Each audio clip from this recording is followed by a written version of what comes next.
Hi మామ, మనం ఈ షార్ట్ వీడియోలో ఏస్ వైట్ బియర్డ్ క్రూలో ఎలా జాయిన్ అయ్యాడో తెలుసుకుందాం.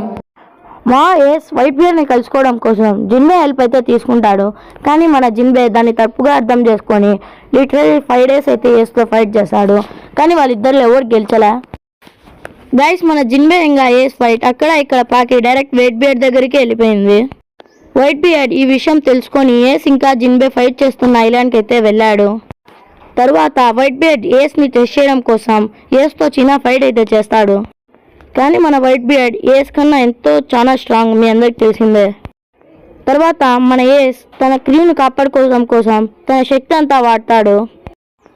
ఆ విషయంలో వైట్ బియర్డ్కి ఏస్ అయితే నచ్చాడు.